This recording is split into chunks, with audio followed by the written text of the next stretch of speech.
Good morning, সুপ্রভাত, welcome to our channel. আশা করি দর্শক ভালো আছো, আমিও খুব ভালো আছি। বাজে এখন 10:40, ব্লগটা শুরু করছি। গলার অবস্থা খুবই খারাপ, গলাটা আমার গেছে।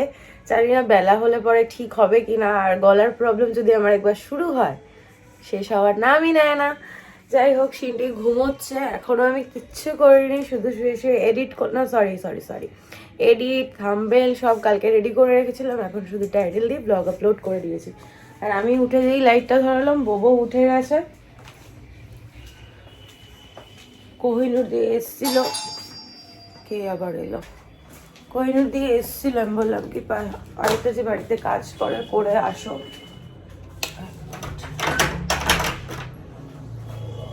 আপনি এসে গেছেন, আপনার নামই নিচ্ছিলাম। কোহিনুর দিয়ে চলে এসছে, বললাম যে একটা বাড়ি কাজ করে আসো। ওখানে আজকে 8:30টার মধ্যে চলে এসেছিল। তো এখন বাজে 10:40। বললামই তোমাদেরকে, অতটা ব্রেকফাস্ট করেনি আমি, যেহেতু উঠিনি। আর আজকে ব্রেকফাস্ট করে সিনটি স্কুল তো আজকে ছুটি, সরস্বতী পুজোর পরের দিন ছুটি থাকে। কালকে দেখি স্কুল পাঠাতেও পারি, নাও পারি, কারণ কালকে হচ্ছে ফ্রাইডে, শুক্রবার। এবার একদিন, তারপর আবার দুদিন ছুটি। ঠান্ডা লেগেছে তো কথা বলতে ইচ্ছা করছে না। তো বেডশিটগুলো না চেঞ্জ করবো, আজকে অনেক কাজ রয়েছে, টুকটাক কাজ রয়েছে, সেরকম না। বেডশিটটা চেঞ্জ করবো। তো ঘুম করবে? আচ্ছা ঠিক আছে, কথা বলছি তো ঘুম ভেঙে গেছে। বললে 2 মিনিট বসো, হ্যাঁ একটু 2 মিনিট। আর ওই ফলটা তুমি প্যাকেটে ঢুকিয়ে নাও আগে মনে করে, তারপর আমি টিফিনটা গুছিয়ে দিচ্ছি। ওই ঠাকুরের বাসনটা ধোয়া মাজার আছে, ওগুলো যেহেতু কোনোদিন করবে, করলেও আমাকে তো গুছাতে হবে। তারপর বেডশিট দুটো চেঞ্জ করবো, জানলা খুলবো, রুটিনের যে কাজ থাকে সেটাই। শুধু ফোন এসেছিল, ওই জন্য ভিডিওটা কেটে গেল। যাই হোক, যেটা বলছিলাম, শুধু বেডশিটটাই এক্সট্রা করে চেঞ্জ করতে হবে। আর এই বেডশিটটা না কটন বেডশিট নয়, এটা হচ্ছে চায়না বলে না, সুইস কটন টাইপ যে বেডশিটগুলো হয়। এখন যত একটু ঠান্ডা ঠান্ডা, এখন খুব ভালো এগুলো। আর গরমকালে এগুলো তুমি পাততে পারবে না, যতই তুমি এসি চালিয়ে রাখো, যাই করো, গরম হয় একটা। আর দেখবে গরমকালে একটুখানি কটনটা বেশি প্রেফার করা ভালো, তাহলে ইচিং প্রবলেম যাদের থাকে তাদের খুব ভালো হয়। আমার যেরকম মানে গরম যখন খুব গরম থাকে, তখন আমার সুতি ছাড়া আমার কিছু ভালো লাগে না। কটনের ওপর আমি বেশি প্রেফার করি, তখন পুরনো, তারপর একটু সফট এই কাপড়গুলো আমি পাতি। তো যাই হোক, অনেক বেশি বকবক করছি। এই চাদরটার কি হয়, একটা যদি জলের দাগ ফোঁটা পড়ে, সেটা একটা কেমন বিচ্ছিরি দাগ হয়ে যায়। যতক্ষণ এই বেডশিটটা ধুয়ে ভালো পরিষ্কার করে পাচ্ছি, ততক্ষণ ওই দাগগুলো মানে জল পড়লে দাগ হয়ে যাবে, কেমন যেন একটা হয়ে থাকে। তো ওই জন্যই চেঞ্জ করে দেবো। কালকে মারা এসেছিলো, তারপর কিছু কাছাকাছি আছে, সেগুলো কাঁচা ধোয়া করবো। জামা কাপড় কালকে পরে গেছি, ওগুলো গুছিয়ে রাখতে হবে, গুছিয়ে রেখেছি, জায়গায় তুলে রাখতে হবে। এইরকম তো কাজ বাজ রয়েইছে। এখন কোহিনুর আছে, ফটাফট দুজনে মিলে করে নিই, তারপর আবার ল্যাদ খাবো, আবার আস্তে ধীরে করবো। আজকে যেহেতু শ্যাম্পু করার নেই, ধোয়া মোছার সেরকম কাজ নেই, ওই জন্য একটু দেরিতেই উঠলাম। আর কালকে কাজ করেছি তো, মানে সকালবেলা থেকে উঠে কাজ করেছি। দুপুরবেলা শোয়ার একটু অভ্যাস, শুতে পারিনি, শরীরটা এত টায়ার্ড লাগছিল। তারপর আবার অতটা জার্নি করে গেছি, এসছি, এতটা শরীর খারাপ লাগছিলো। ওই জন্যই দিদিকে বললাম, নাহলে কোনো সময় বলি না যে তুমি গিয়ে আবার ফিরে আসো, আজকে যাও। আর দিদি রান্না করে গেছে। আজকে সিম্পল রান্না বান্না হয়েছে, কালকের মাটন রয়েছে, আজকে ডাল, আলু সেদ্ধ, ডিমের অমলেট হয়েছে। ওটা সকালবেলা খাবো, আর মাটনটা রাতে খাবো। সকালবেলা একটু হালকা পাতলার ওপর দিয়ে যাই। অতনুকে ফোন করবো, বলবো ব্রেকফাস্টটা, যতক্ষণ না বলবো ফোন করে ব্রেকফাস্ট করার কথা, ব্রেকফাস্ট করবেও না। এখন মনে করিয়ে দেবো, মার জন্য ব্রেকফাস্ট নিয়ে গেছে। আর কালকে ফল প্রসাদ কিছু ছিল, সেটা মা রেডি করে রেখেছিলাম, মা নিয়ে যাবে বলে। কিন্তু ওই যে বললাম, মা আগের ব্লগে বলেছি, ভেবেছিলাম মা আসবে, কিন্তু বৃহস্পতিবার বলে আসেনি। আর আমিও জোর করিনি যে না আসতেই হবে, আসতে জোর করলে হয়তো আসতো। আর বৃহস্পতিবার তো মায়ের অনেক কাজ থাকে, সকালবেলা যদি আবার যায় তাহলে প্রেশার পড়ে যাবে। সিনটিরও ঠান্ডা লেগেছে, দেখো তো কাজছে। ওই ফলটা নিয়ে গেছে, তারপর টিফিন সব গুছিয়ে রেডি করে দিয়ে দিয়েছি। পায়ের নিকাপ ছাড়া মা হাঁটতেই পারে না, সেটা বেশি ইম্পর্টেন্ট, ওটাও পাঠিয়ে দিয়েছি। ব্যাস, দেখো স্যান্ডো গেঞ্জিটাও ওখানে রেখে দিয়েছে, ওটাও তুলে রাখতে পারেনি। এখন ফটাফট কাজগুলো করে নিই। চলো, সবার আপডেট দিয়ে দিয়েছি, আর বাজে বকবক না করে দিনটা শুরু করি, ব্লগটা শুরু করি। তোমরা দেখতে থাকো আর সঙ্গে থাকো। আর বকবক দুষ্টুমি তো তোমরা শুনতেই পাচ্ছ, চিৎকার, হাসি। আমি যতক্ষণ ঘুমোবো ও ততক্ষণ ঘুমোবে, আমি যেই উঠে পড়বো ও উঠে পড়বে। Good morning. বাজে এখন 12:50। সকালবেলা তুমি এটা আগে পরে করো, আগে ওটাই করো, ওইখানে থাক, ওগুলো আগে করে নাও। ওটা থাক, জলটা ওখানে রেখে দাও, ও নাহলে এবার মুখ দিয়ে দেবে, ওখানটা রেখে দাও। ওয়াশিং মেশিন চালিয়ে দিয়েছি, ক্যামেরা আর অন করিনি, কারণ ক্যামেরা অন করলে অনেক লেট হয়ে যেত, প্রচুর কাজ করেছে। যে ঠাকুরটা উপরে সিংহাসনের উপর তুলে দিয়েছি, বেডশিট চেঞ্জ করা হয়ে গেছে, পুরো বিছানা দেখো টিপটা। যদিও আমাকে কোহিনুর অনেক হেল্প করেছে। রান্নাঘরটা একবার দেখিয়ে দিই, যে খাওয়া দাওয়া সব গুছিয়ে রেডি করে রেখেছি, সব পরিষ্কার। সিন্টির স্নান হয়ে গেছে, এই ঘরের বেডশিটও চেঞ্জ করে দিয়েছি। উনি এখন টিভি দেখবে, এখন তো পড়াশোনার বেলায় নেই। 1 তারিখ থেকে নতুন আন্টি আসবে, তবে আবার পড়াশোনা শুরু হচ্ছে। মায়ের সঙ্গে গল্প করতে করতে কাজগুলো করে নিলাম। গাছে আজকে আর জল দিলাম না, আর পারছি না জানো তো। এখন খাওয়া দাওয়া করবো। চলো তোমাদের সঙ্গে লাঞ্চটা করে শেয়ার করে দিই। ব্লগটা আপলোড করেছি, সেটা আপলোড হয়েছে কিনা একবার একটু চেক করি, ফোনটা নিয়ে একটুখানি মানে আপডেটগুলো চেক করে নিই যে সব ঠিকঠাক পোস্ট হয়েছে কিনা। তারপর হোয়াটসঅ্যাপে দেখবো মেসেজ এসছে কিনা। সকালবেলা উঠে এটা আমার ফার্স্ট কাজ থাকে, কিন্তু সেটা আজকে আর করার সময় পাইনি। দিদির আজকে অনেকটা লেট হয়ে গেল, আর কি করা যাবে, 1-8 দিন তো এরকম হবে। ভেবেছিলাম আজকে কাজগুলো করবো না, কালকে করবো। তার কারণ কি, যতক্ষণ পারি করে নিই, তারপর যদি শুয়ে পড়ি তো শুয়ে পড়লাম। গলার অবস্থা তো সকাল থেকে আমার খুবই খারাপ ছিল, এখন একটু ভালো আছে। দুবার গরম জল করে গার্গেল করলাম, এখন ঠিকঠাক আছে। তবুও এই জায়গাটা বেশি প্রেশার দিলে পরে এই জায়গাটা ব্যথা করছে। আর এই রিংটা তোমাদেরকে দেখাচ্ছি, আমি খেয়ে দিইনি, ভুলে যাই জানো তো, খেয়ে দিইনি, তারপর ক্লোজে দেখাচ্ছি। চলো আবার পরে দেখা হচ্ছে, খেয়ে দিয়ে নিই তারপর। সকালেই তোমাদের সঙ্গে গল্প করলাম, আর দেখো একটা পুরনো না, এটাও নতুন, 2-1 বার হয়তো আমি পেতেছি। পিওর কটন একটা বেডশিট আমি পেতে নিয়েছি, কারণ ভালো গরম পড়ে গেছে। আর রোদ দেখো কটকট করছে, বোঝা যাচ্ছে না যদিও ক্যামেরায়। কোহিনুর দিয়ে অনেক হেল্প করে দিয়েছে, সব হয়ে গেছে। আরও লেট হয়েছে কেন জানো, আজকে না ওয়ার্ড্রপগুলো একটু গুছিয়েছি। কালকে শাড়ি খুঁজতে গিয়ে পুরো একদম ঘেটে ফেলেছিলাম। এখানে আমার সব বেডশিট থাকে, এখানে নাইটি, জিন্স, টপ এগুলো থাকে, আর এইগুলোর মধ্যে আবার সায়া ব্লাউজগুলো থাকে, আর নিচেও শাড়ি রয়েছে, এখানে কুর্তি। আর এইগুলো হচ্ছে সব আমার নতুন শাড়ি, এখনো অব্দি একবারও পরা হয়নি।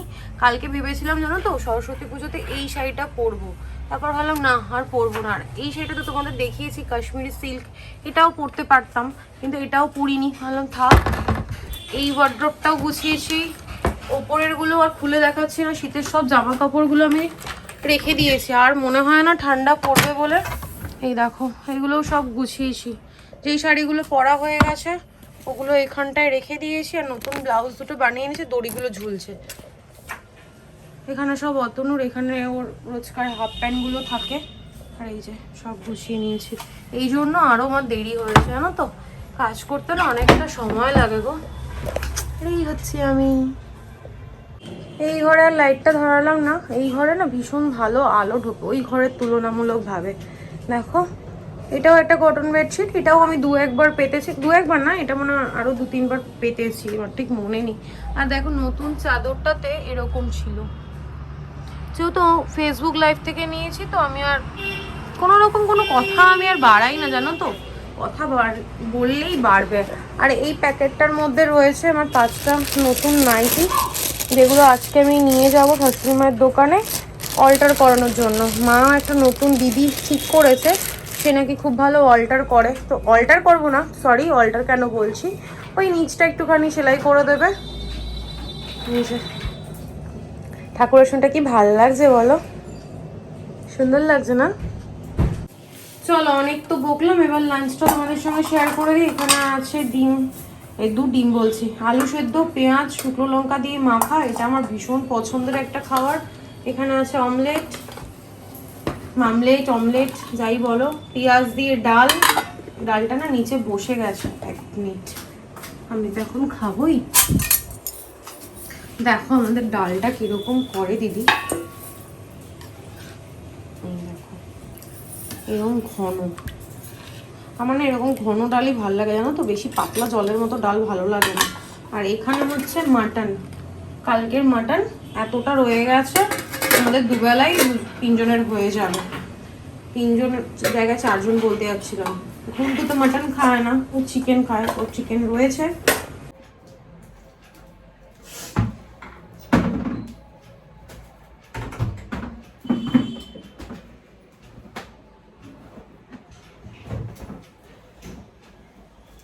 এখন বাজে 2:10। এত ঠান্ডা লেগেছে না, কোনো কাজ করতে ইচ্ছা করছে না, ভালোই লাগছে না। চাদরগুলো আলাদা করে রাখি, কারণ চাদরগুলো পিছনে মেলতে যাবো। আর এই ছোটখাটো জিনিসগুলো জানলায় মেলি, ওগুলো বালতির মধ্যে করে রাখি।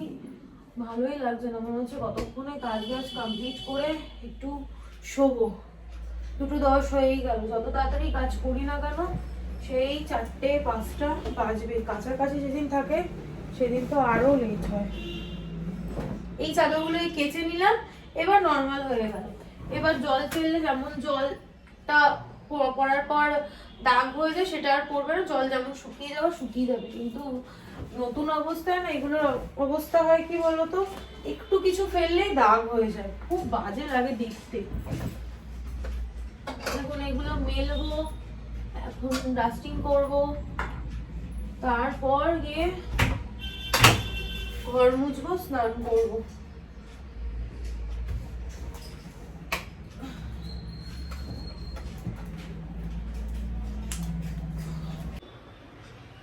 হয়ে গেছে জামা কাপড় মেলা। লাইটটা কাঁপছে কেন কে জানে। মারা যে নাইটিগুলো রেখে গেছিল ওগুলোও ধুয়ে দিয়েছি।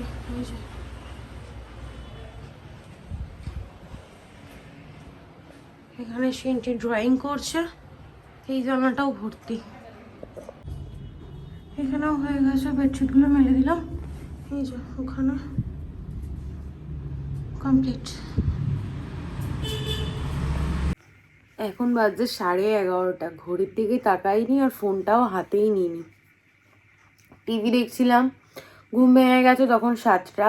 শাশুড়ি মা ফোন করলো, আজকে যাওয়ার কথা ছিল, আমার আর ইচ্ছা করছিল না, ওই জন্য যাইনি। যে দিদিটাকে ডাকার কথা ছিল ডেকে মা বসিয়ে রেখেছিল, তো আমার খারাপ লাগলো শুনে। কি আর করা যাবে, ইচ্ছা মানে শরীর না দিচ্ছিল না। এত বেলায় আজকে স্নান টান করে শুয়েছি তখন 5টা 5:30 বাজে, আর ইচ্ছা করছিল না। মাকেও বলেছিলাম যে মনে হয় না আজকে আমি যেতে পারবো। তার মধ্যে 11:30 বাজে এখন। অতনুকে ফোন করলাম, ক্যামেরা অন করার আগে ওকে ফোন করলাম, ব্যাস আজকেও হয়ে গেছে গল্প। আজকেও আমাদের দোকানের শাটারটার প্রবলেম হচ্ছে। কালকে সকালবেলা দোকানে লোক এসে ঠিক করে দিয়ে গেছিলো, পরপর 2 দিন ঠিক করে দিয়ে গেছে, তারপরও একই প্রবলেম। কি যে বিপদ না, কি বলবো। আর দোকান ফেলে ও আসতেও পারবে না, আমি তো ওর জন্য ওয়েট করছিলাম। এখন দেখি কি করব, এখনও ঠিক করতে পারছি না যে আমি ওই বাড়িতে যাব, ও আসবে, কি হবে এখনও বুঝতে পারছি না।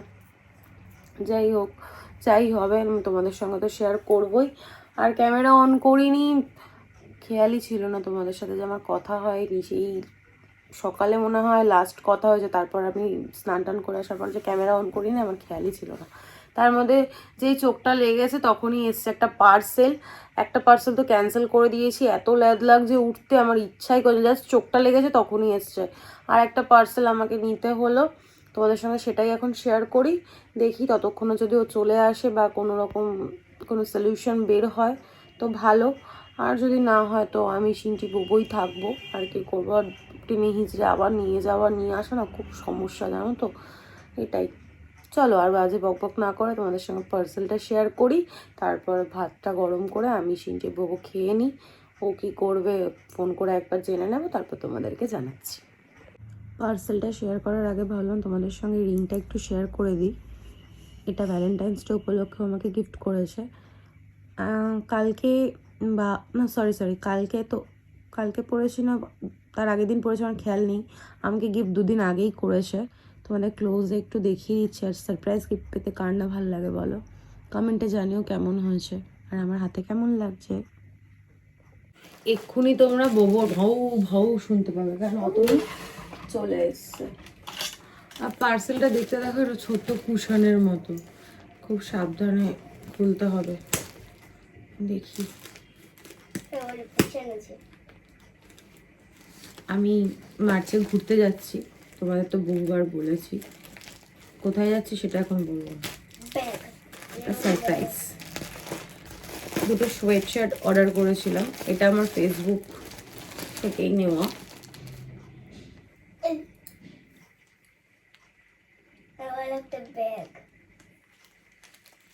তিরুপতি, এদের ইয়েটার নামটা না আমার ঠিক এখন খেয়াল নেই, এখানে শুধু তিরুপতি তিরুপতি লেখা রয়েছে।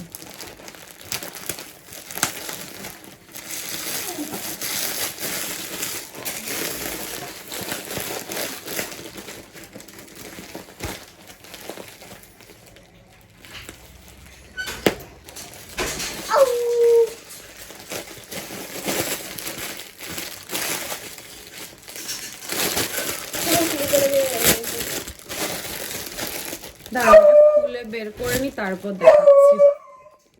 না দরকার নেই, চুপ করো, ক্যামেরা অন করে। এই যে খুলতেই আমার একদিন সময় লেগে গেল। কি কালারটাকে মিষ্টি না বাবু, দেখ তোর ফেভারিট কালার পিঙ্ক, দারুণ হয়েছে। এটা না একটুখানি ওই ফোলা ফোলা টাইপের, মানে ওভার সাইজ যেগুলো হয় না সেরকম। কি সুন্দর না, আমি শুধু ভাবছি ভালো হয়েছে না, খুব সুন্দর হয়েছে। মেটেরিয়ালটা ভীষণ সফট, আর এগুলো তো না, এগুলো যেহেতু প্রপার উলের, ক্লোজে দেখাচ্ছে দেখো, প্রপার উলের তো এগুলোতে না প্রচুর গরম হয়। এই একটা নিয়েছি, আর একটা এটা কি বলবো, কি কালার বলবো, একটু ব্লুইশ কালারটা। এটার মধ্যে মাল্টি কালার রয়েছে, তারা ক্লোজে দেখায়, শুধু ডিজাইন করা রয়েছে, তার মধ্যে মাল্টি কালারের ওই কি বলে রোয়া রোয়া টাইপের রয়েছে। এই যে এই একটা, এটাও কি সুন্দর না, দারুণ দারুণ হয়েছে, দারুণ হয়েছে, ভীষণ সফট, একই মেটেরিয়াল দুটোর। চলো অতটা তো চলে এসছে, এবার আমরা ডিনার করব, ডিনারটা করে নিই, তারপর ব্লগটা এন্ড করছি। ততক্ষণ দেখতে থাকো আর সঙ্গে থাকো। অনেকদিন পরে কথাটা বললাম, আগে ব্লগে সবসময় তোমাদেরকে বলতাম তোমরা দেখতে থাকো আর সঙ্গে থাকো। কোথাও কোথাও গিয়ে না কত কিছু আমি বলা মিস করে যাই, তারপর দেখবে মানে আগের ব্লগ আর এখনের ব্লগের মধ্যে একটু হলেও তফাৎ হয়েছে, একটু একটু করে আপডেট হয়, তাই না? বাজে এখন 1:15, সমস্ত কাজ কমপ্লিট করতে একটু লেট হয়ে গেল। অতনু যেহেতু একটু লেটে এসছে আজকে, প্রায় তখন কটা বাজে, 11:40 মতো বাজে তখন এসছে, ওই জন্য একটু লেট হয়ে গেছে। ডিনার করলাম, রান্নাঘর পরিষ্কার করা, ঘর পরিষ্কার করা, ডাস্টিং করা, সব তো করি রাত্রেবেলা। তোমরা জানোই আমার একটু পরিষ্কার না করে শুলে ভালো লাগে না। ওখানে বউ ঘরে আসার জন্য পাগল হয়ে গেছে, এখানে বাবা মেয়ে সব শুয়ে পড়েছে কি ঘুমিয়ে পড়েছে। আমি এখন এডিট করব, টিভি দেখবো, আমার ঘুমোতে অনেক লেট আছে, যেহেতু দুপুরবেলা ঘুমিয়েছি ওই জন্য অনেক লেট হবে। আর কালকে আমি যাব, কালকে বেরোবো। মা আজকে দিদিটাকে ডেকে বসিয়ে রেখে দিয়েছে, আমার নাইটিগুলো নিয়ে দিয়ে আসার কথা। তারপর কতগুলো জামা কাপড় অলরেডি আমি ওইখানে রেখে এসেছি, সেগুলো আমাকে বুঝিয়ে দেওয়ার কথা, কিন্তু যেতে পারলাম না। ঠাকুর ঘরে কী করতে আসলাম কে জানে। ও ঠাকুর ঘরের লাইটগুলো নিভিয়ে দিই, এখন শুয়ে পড়বো। চলো আর কি, আজকের ব্লগটা আর কন্টিনিউ করছি না, এখন বউকে নিয়ে এসে শুয়ে পড়বো। চলো আর বাজে বক না করে আজকের ব্লগটা আমি এখানেই এন্ড করছি। আজকে ব্লগে দেখানোর মতো কিছু নেই, বলার মতো কিছু নেই। ততক্ষণ তোমরা সুস্থ থেকো, ভালো থেকো, কালকে দেখা হচ্ছে নতুন একটা ব্লগের সঙ্গে। আজকের ব্লগে যদি কিছু ভালো লেগে থাকে প্লিজ লাইক করে দিও, কমেন্ট করে দিও, শেয়ার করে দিও অ্যান্ড সাবস্ক্রাইব করে দিও। Good night, tata.